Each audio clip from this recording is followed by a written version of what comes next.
అందరూ అతని డాన్స్ చూసి లయబద్ధంగా తప్పట్లు కొట్టటం మొదలుపెట్టారు. మధ్యాహ్ననికల్లా బస్ సాగర్ చేరుకుంది. గెస్ట్ హౌస్ చాలా పెద్దది. చుట్టూ విశాలమైన గార్డెన్స్ అందంగా ఉంది. ఒక్కొక్క జంటకు ఒక్కొక్క గది కేటాయించారు. సాయంత్రం వరకు బోట్ రైడింగ్, సైట్ సీయింగ్ జరిగింది. రాధిక సురేష్కి దూరంగా మసలడంతో సురేష్ తన దారిన తను ఒంటరిగా తిరగసాగాడు. రాత్రి వెన్నెల్లో నది ఒడ్డున గార్డెన్లో మూన్లైట్ డిన్నర్ ఏర్పాటు చేశాడు ఎండి శివరావ్. భోజనం చేస్తుండగా స్టెనో జ్యోతి చెప్పింది రాధికకు. బాసీ ట్రిప్పు ఏర్పాట్లు చేయడంలో ఉద్దేశ్యం ఏమిటో తెలుసా? ఏమిటట? ఆసక్తిగా అడిగింది.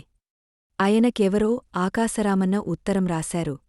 నేనే కవరు చింపి చదివాను. మనాఫీసులో పెళ్లయిందని చెప్పి ఉద్యోగంలో చేరిన కొంతమంది అమ్మాయిలకు నిజంగా పెళ్లి కాలేదని, కేవలం ఉద్యోగం సంపాదించడం కోసం అలా అబద్ధం చెప్పారని రాశారందులో. రాధిక ముఖంలో కళ తగ్గిపోయింది. గుండె వేగంగా కొట్టుకోసాగింది. ఎవరు రాసి ఉంటారలా? కంగారు బయటకు తెలీకుండా అడిగింది. ఏమో, ఎలా చెప్పగలం? ఆ లెటర్ జానీకి చూపించావా? చూపించకుండా ఎలా ఉంటాను? అది చూసి ఆయన ఆలోచనలో పడిపోయాడు. నాకు ఇద్దరు ముగ్గురు మీద కొంచెం అనుమానంగా ఉంది. ఏదో ప్లాన్ చేసి అబద్ధం చెప్పినవాళ్లు ఎవరో అరాతీసి డిస్మిస్ చేయాలని శివరావ్ గారి ప్లాన్. అందుకే ఆ విషయం ఎవరికీ చెప్పవద్దని మరిమరీ చెప్పారు. నాకు నువ్వు నా బెస్టు ఫ్రెండువని చెప్తున్నాను. నేను నీకీ విషయం చెప్పినట్లును ఇంకెవరికీ చెప్పకు. రాధిక కింక భోజనం మింగుడు పడలేదు.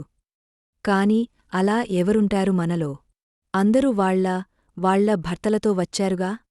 అదికూడా ఓ నాటకమేనేమో ఎవరికి తెలుస్తుంది? అందుకే మన స్టాప్లోనే ఆయనకు బాగా క్లోజ్గా ఉన్నవాళ్లు కొంతమందిని డిటెక్టివ్లుగా ఏర్పాటు చేశారు. రాధిక అదిరిపడింది.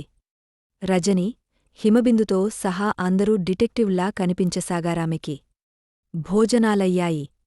వెంటనే ఎంటర్టైన్మెంట్ ప్రోగ్రాం మొదలయింది. టేప్ రికార్డులో వేసిన సినిమా పాటకు ఒక్కొక్క జంట వచ్చి డాన్స్ చేయటం ప్రారంభించారు. రాధికకు భయం పట్టుకుంది. తను, సురేష్ కూడా కలసి డాన్స్ చేయాల్సి వస్తుంది. మరి ఈ సురేష్ ఏమంటాడో ఏమో? దానికి వేరే డబ్బు అడుగుతాడేమో? ఆమెకు గుండె పిండేసినట్లయిపోయింది. తను కష్టపడి సంపాదించుకున్న డబ్బు అతనికి ఇవ్వాలంటే ప్రాణంమీదకొస్తుంది. అసలు ఇంకొకరికోసం డబ్బు ఖర్చు పెట్టాలంటేనే మనసు పాడైపోతుంది. చిన్నప్పటినుంచి అంతే. అదిగాక బస్లో తనమీద పడ్డాడని అనవసరంగా అతనితో తగువు పెట్టుకుంది. ఇప్పుడు డాన్స్ చేయడానికి ఒప్పుకుంటాడో లేదో? వెంటనే అతనిని ప్రసన్నం చేసుకోవటం ముఖ్యం. పాట మారింది. రజని వాళ్లాయన డాన్స్ మొదలుపెట్టారు. వాళ్లాయనకు అస్సలు డాన్స్ రాకపోవడంతో అందరూ పగలబడి నవ్వుతున్నారు. రజనే చొరవ తీసుకుని అతని నడుము పట్టుకుని డాన్స్ చేయిస్తుంది. వాళ్లని చూసి నవ్వుతూ మధ్యలో రాధిక వేపు చూశాడు సురేష్. ఆ అవకాశం కోసమే ఎదురుచూస్తున్న రాధిక చాలా అందంగా, ఆకర్షణీయంగా, ఫ్రెండ్లీగా నవ్వింది అతని కళ్లల్లోకి చూస్తూ. సురేష్ ఆశ్చర్యపోయి ఆ నవ్వు తననుద్దేశించింది కాదేమో అని పక్కనున్న అందరి వేపు చూశాడు. ఆ నవ్వు తననుద్దేశించే అన్న విషయం తేలిపోయింది. ఎందుకైనా మంచిదని తను నవ్వకుండా ఊరుకుండిపోయాడు. రాధికకేం చేయాలో తెలీలేదు. డాన్స్ చేయడానికి తన టర్నే క్షణాన్నైనా రావచ్చు. ఎండి శివరావ్ ముందు వరుసలోనే కూర్చుని తమవైపే పరీక్షగా చూస్తున్నాడు. గుండె బల్లుమంది. ఇంకా ఆలస్యం చేస్తే కొంప మునిగిపోతుంది. బహుశా ఆయనకు తనమీదే అనుమానంగా ఉందేమో. కావాలనే సురేష్ వేపు జరిగా అతని భుజానికి తన భుజం తగిలించి అతని మెడ చుట్టూ చేయివేసి అతనిమీదకు జారగలబడి కూర్చుంది. సురేష్ బాంపడినట్లు ఉలిక్కిపడ్డాడు. ఏమిటిది? కంగారుగా అన్నాడు. తర్వాత చెప్తాను. మీరుకూడా నా భుజం చుట్టూ చేయి వేయండి అంది గొంతు తగ్గించి. ఇదిగో, ఈ చిల్లర వేషాలు నాకు నచ్చవ్, దూరంగా జరగండి.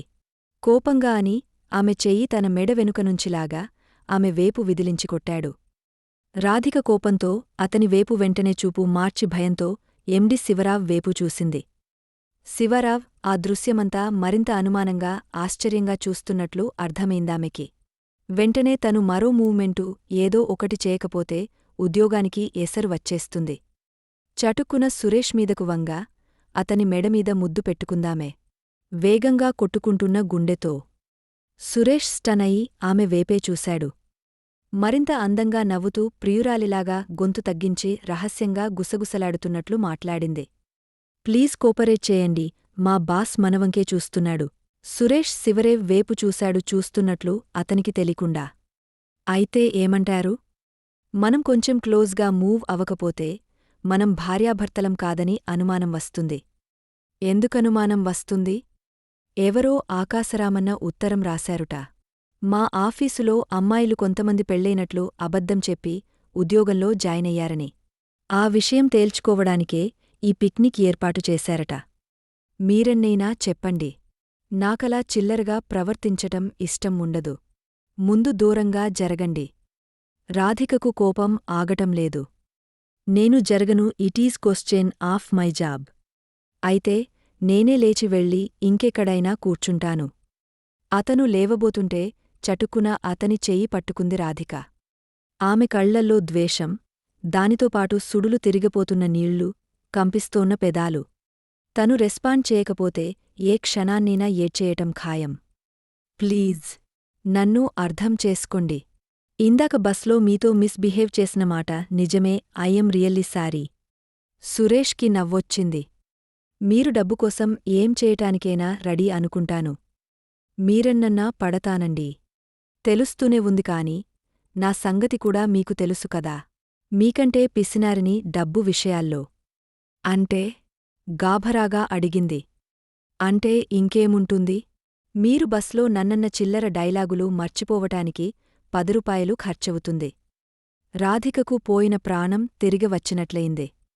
అంతవరకు 5 పైసలు ఖర్చు చెయ్యాలన్నా గలగలా కొట్టుకునే ప్రాణం ఆ సమయంలో 10 రూపాయలు ఇవ్వడానికి ఏమాత్రం వెనుకడటం లేదు.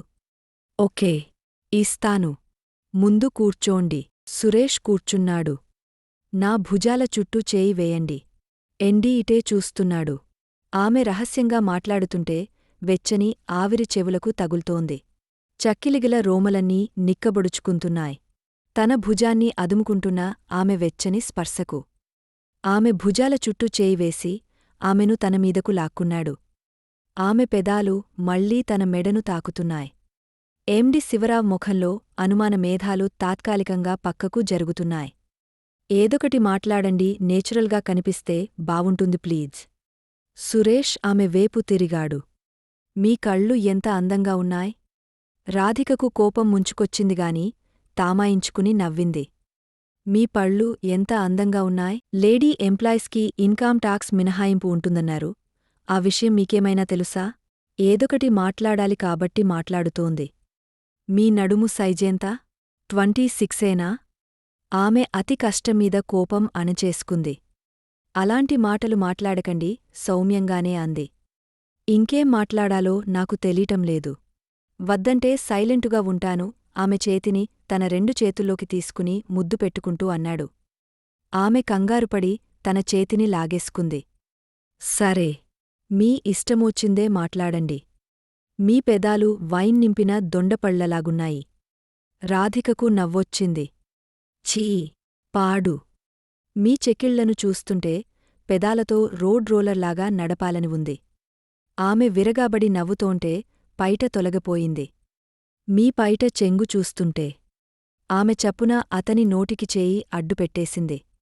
నాకు మ్యూజిక్ అంటే చాలా ఇష్టం అంది అతని ధోరణిని మళ్లించడానికి. మీకు ఇష్టమేనా? నాకు మ్యూజిక్ అంటే అసలు పడదు. నిజమైన మనుషులంటే మ్యూజిక్ లవర్సేనని మా మ్యూజిక్ టీచర్ చెప్తుండేది. ట్రూ మ్యూజిక్ లవర్స్ అంటే డెఫినిషన్ తెలుసా మీకు? తెలీదు ఏమిటి? అందమైన అమ్మాయి నగ్నంగా బాత్రూంలో స్నానం చేస్తూ పాడుతుంటే కీహోల్ దగ్గర చెవిపెట్టి వినేవాడు. ఆమె ముఖంలో రంగు మారిపోయింది. నాకు తెలుసు మీరు ఇంతకంటే ఎదగరని. ఎండి ముఖంలో సంతృప్తి కనబడుతోంది. ఇప్పుడు రాముడు భీముడు సినిమాలో పాట. ఇదే వింత నాకు తెలియకున్నది. ఈ పాటకు నృత్యకారులు mister Suresh Mrs Radhika announcement వినిపించింది. అంతా తప్పట్లు. సురేష్తో పాటు లేచి నిలబడిందామె. మీతో డాన్స్ చేయాలంటే ఇంకో 10 ఇవ్వాల్సుంటుంది. కుర్చీల మధ్యనుంచి డాన్స్ చేసే చోటకు నడుస్తూ అన్నాడతను. రాధికకు వళ్ళు మండిపోతోంది. ప్రతిదానికి డబ్బులడగడానికి మీకు కొంచెమన్నా సిగ్గుండక్కర్లలేదు. మనకి బొత్తిగా ముఖవాటం లేదు మేడం. ముఖవాటానికి పోయే కదా ఎంఎన్కే సంధ్యాకుమారి ప్రెగ్నెంటైంది. సరే ఇస్తాను పదండి. మొత్తం 20 బాకీ ఇప్పటివరకు. ఇద్దరూ డాన్స్ ప్రారంభించారు. రాధికకు చేతకావటం లేదు. అతనిని తనకు తగలకుండా దూరంగా నెట్టటానికి ప్రయత్నించి తనే తూలి పక్కకు పడిపోయింది. సురేష్ చటుక్కున ఆమె నడుము చుట్టూ చేయివేసి పట్టుకుని తనకేసి అదుముకున్నాడు. ఫ్రెండ్స్, ఈ కథ నచ్చితే లైక్ చేయండి, కామెంట్ చేయండి, ఛానల్కి సబ్స్క్రైబ్ చేసుకుని పక్కనే ఉన్న బెలైకాన్ ఆన్ చేసుకోండి. నెక్స్ట్ పార్ట్లో మళ్ళీ కలుద్దాం. బాయ్.